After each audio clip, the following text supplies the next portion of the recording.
Hello everyone, my name is Matthew Ryan. I'm a student as well in the Industrial Organizational Psychology class. Today, my topic, I will be focusing on motivation. In the book by Riggio, he defines motivation as the force that energizes, directs, and sustains behaviors. So a little bit about myself. My employer is God's Army United Services. It's a nonprofit and essentially we're a food pantry. We distribute food every single day to local community centers, churches, and individual families that are in need of food. My position, I'm the Director of Development and Outreach. The current work problem that we have is that there's a lack of motivation amongst the employees in our processing team, which essentially is slowing down the distribution of our food, which ends up meaning that families are not able to eat. We believe that the error or the issue for the lack of motivation amongst our employees is due to the fact that they feel undervalued, unappreciated, they don't have enough benefits, and that the goals we set for them are unrealistic. Some related theories that I would like to discuss that is from the book are three main ones, which is Herzberg two factors theory, the reinforcement theory, and goal setting theory. Herzberg's two-factor theory is a motivational theory which offers two factors that are believed to be important in determining employees' motivations and satisfactions. These two factors are believed to be the motivators and hygiene.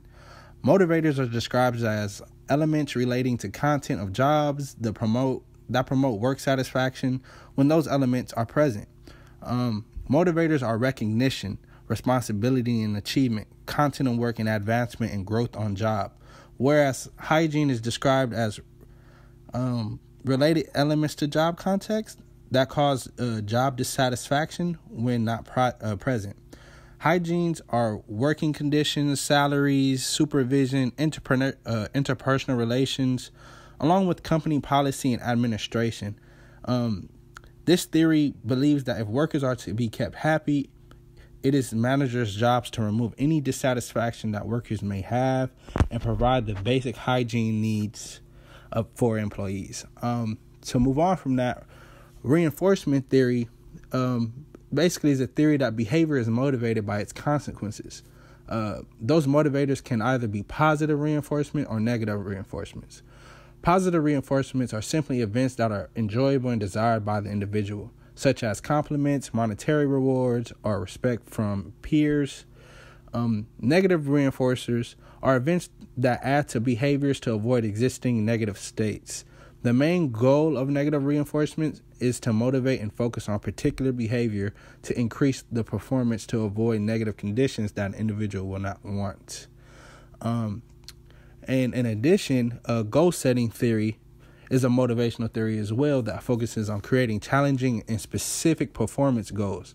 This theory suggests that the key determinants of motivation are role-specific, challenging performance goals, along with workers' commitments. The theory stresses the importance of commitment by employees because a commitment determines motivation by employees if goals are set. However, when goals are set, they need to be attainable goals. These goals not only need to be attainable, but specific and measurable. The overall purpose is to create small goals that employees can commit to and be motivated by, while simultaneously the goals are able to be measured. So these are three related theories to motivation, and I think they are very effective, and you'll see why. The journal article that I used was essentially focusing on employee and supervisor ratings of motivation. It was by Barbara C. Ilardi. Essentially, the study found that when employees have experiences with autonomy while working, it was significantly and positively associated with the work satisfaction along with mental health. However, one of the main findings was that employee motivation is enhanced in the event of when managers contribute to the employees' experiences of competence, autonomy, and relatedness. This suggested that in the occurrence, it leads to the increased levels of employees' task performance, job satisfaction, persistence, and overall positive psychological adjustment. For my solution, I propose three things.